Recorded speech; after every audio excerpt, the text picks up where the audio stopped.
Alright, part 4 here. So, looking at this is a little bit different because they can give us a resistance here.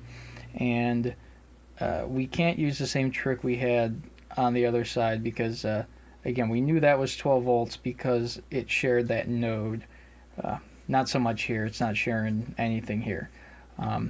But we do know that 1 amp is flowing that way, half of that amperage is flowing that way.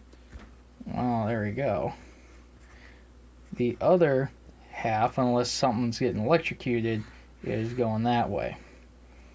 So at that point you have 0.5 amps flowing all the way through that.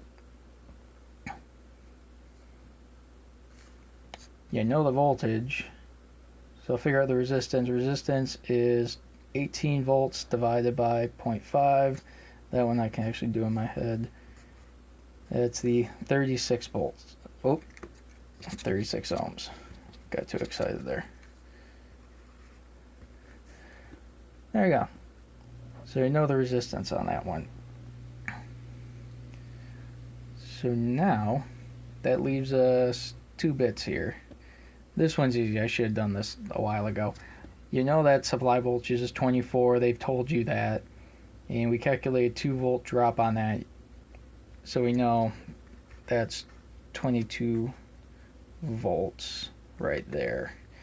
And again, what that means is, again, if you think about this in real life, if you were to measure across, measure the nodes from here to the ground point, you're going to get 22 volts. Easy enough. Same thing here. If you were to measure that resistor across with a multimeter, you get 2 volts. I know I keep harping on that, but the more you think of this in a physical sense, the easier it's going to be. If you look at this just as calculations, you're going to lose your mind. Not too bad once you think of it that way, but you got to lose some sanity first. Alright, so that leaves us with this guy. And that's actually pretty easy, because we know that we have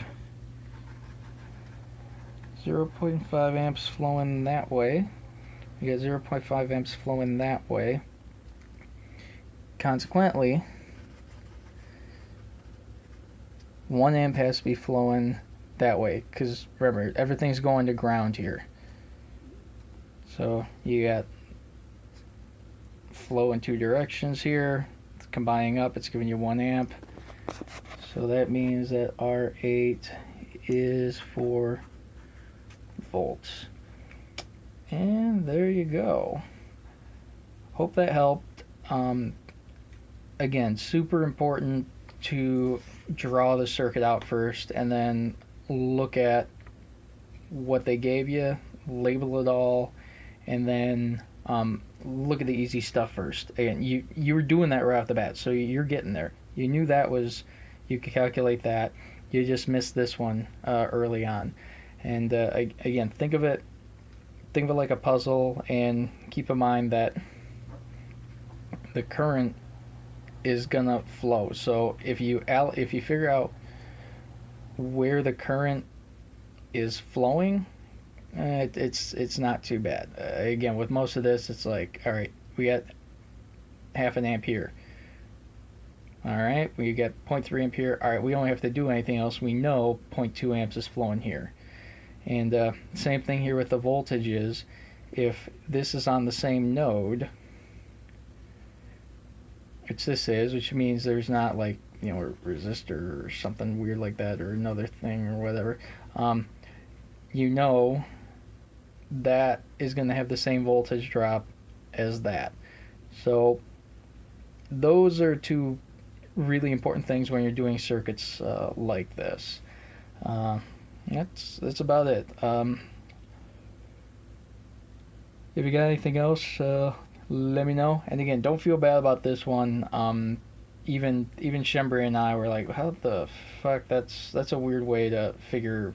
It's a weird way for them to set up the problem. So yeah, don't get too frustrated on that. No worries. Not too bad here. If you got questions, let me know.